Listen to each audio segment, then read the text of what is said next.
L'autre jour, sur ma télé, je regardais Le Sommet des Dieux, un film d'animation sorti en 2021 qui parle d'alpinisme.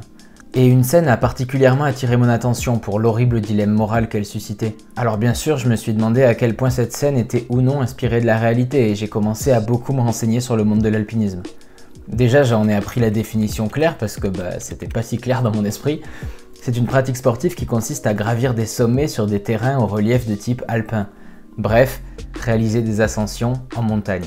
Je vous parlais la semaine dernière d'ultra-endurance et de l'obsession humaine à repousser toujours plus loin ses limites. Et oui, on retrouve aussi ça dans l'alpinisme, avec en plus la course à qui escaladera telle ou telle paroi de montagne le premier. C'est un sport exigeant donc, dont les pratiquants escaladent des sommets du haut desquels la respiration devient souvent très difficile, une pratique qui demande du calme, de l'humilité et du sang-froid.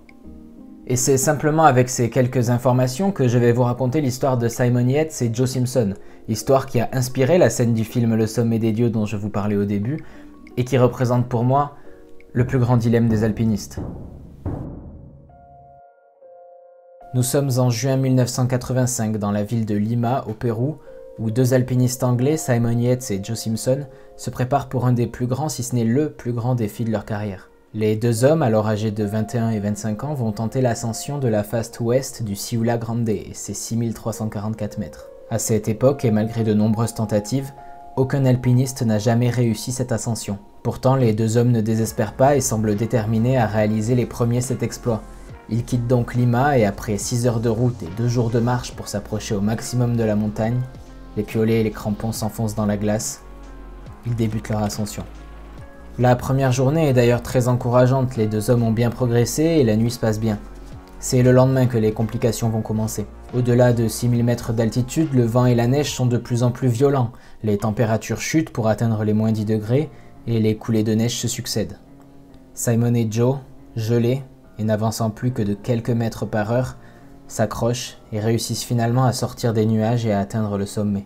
Et alors qu'on pourrait penser que le plus dur est fait, les deux alpinistes vont décider de redescendre par la face nord, et ce malgré les conditions météorologiques dont je vous ai parlé plus tôt, qui rendent en réalité cette descente quasiment impossible.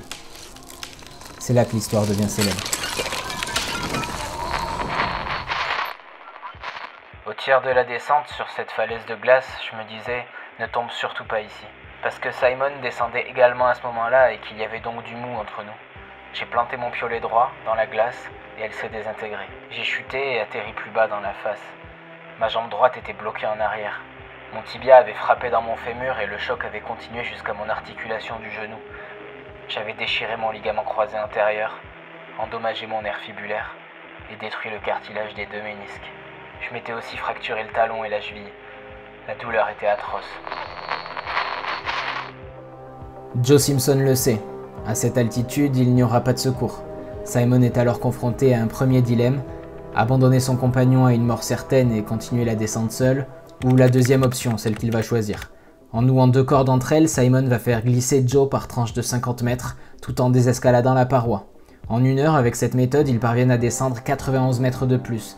Mais il y en a encore 800 sous leurs pieds et le jour commence à décliner. Pourtant, les deux hommes continuent. Nous ne savions pas que nous étions dans l'axe de cette falaise de glace qui dépassait de la pente. À 21h30, Simon m'a fait descendre le long de la falaise et je me suis arrêté avec 30 mètres de vide sous mes pieds et une crevasse juste en dessous. Je me suis retrouvé suspendu dans le vide, sans pouvoir détendre la corde et donner le mou nécessaire à Simon. Simon est seul. Il retient la corde sans comprendre ce qui arrive à son ami 50 mètres plus bas. Le poids au bout de la corde l'attire vers le vide. Il est de plus en plus frigorifié par le blizzard qui souffle à travers sa combinaison. Il prend alors ce qui est probablement une des plus dures décisions de toute sa vie. Il sort un couteau de son sac et coupe la corde qui le relie à son compagnon. Après ça, il creuse dans la neige pour y passer la nuit. Il n'a plus rien à boire, il est frigorifié et il sait qu'il vient probablement de tuer son compagnon.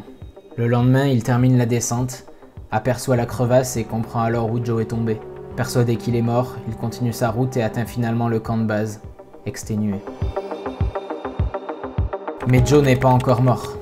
Il a fait une chute de plusieurs dizaines de mètres, oui, mais quand il réouvre les yeux, il est bien vivant, et il voit 20 mètres plus haut le trou de l'entrée de la crevasse dans laquelle il est tombé. À ce moment-là, Joe pense d'abord que Simon est tombé en même temps que lui, Il tire donc sur la corde, pensant trouver au bout le corps de son compagnon, mais quand il voit le bout de la corde venir à lui, il comprend tout de suite.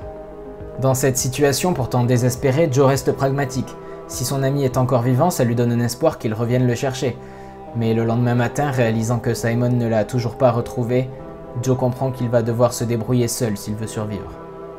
Avec sa jambe cassée, il ne peut pas grimper les 20 mètres qui le séparent de la surface. Cependant, il sait que les crevasses comme celle dans laquelle il est tombé peuvent parfois faire jusqu'à 150 mètres de profondeur. Il hésite d'abord à se jeter dans le vide, mais son instinct de survie l'en empêche et il décide plutôt de descendre en rappel afin de voir s'il ne trouve pas une sortie plus bas. Et oui, il en trouve une. J'ai sorti ma tête de la crevasse vers 1h de l'après-midi et je me suis assis là en riant bêtement. J'ai vu la corde de Simon sur la gauche. Il avait descendu le glacier en rappel. Je savais maintenant que je devrais me débrouiller seul. Un cadavre ne revient jamais. Je me suis posé beaucoup de questions à cet instant. J'étais loin du camp de base, il me restait 2,5 km de glacier et de crevasse à passer, puis 10 km de moraine.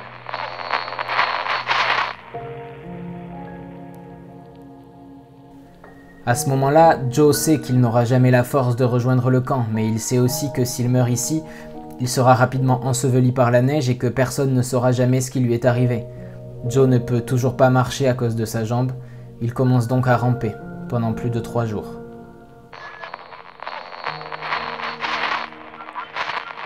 J'ai pris les étapes une par une. J'ai vu une crevasse et je me suis dit, j'y serai dans 20 minutes. Puis un rocher rouge, et là aussi je me suis dit, allez, encore 20 minutes et j'y suis. Ça m'a permis d'avoir une certaine discipline, de structurer mon avancée. La dernière nuit, j'ai commencé à flancher. J'étais probablement à seulement 10 minutes à pied du camp de base, mais cela m'a pris 9 heures. Je ne sais plus si tout mon esprit était là. J'avais des hallucinations. J'ai crié en espérant que Simon et Richard m'entendent. Simon est réveillé en pleine nuit. Il entend une voix et sort de sa tente. À la lueur de sa lampe frontale, il remonte le lit de la rivière et découvre un corps immobile, tellement amoché qu'il a du mal à croire que c'est bien Joe. 3 jours plus tard, et 11 jours après s'être cassé la jambe, Joe arrive à l'hôpital et peut enfin être soigné et sauvé. À leur retour en Angleterre, Joe est accueilli en héros tandis que Simon est montré du doigt pour avoir coupé la corde.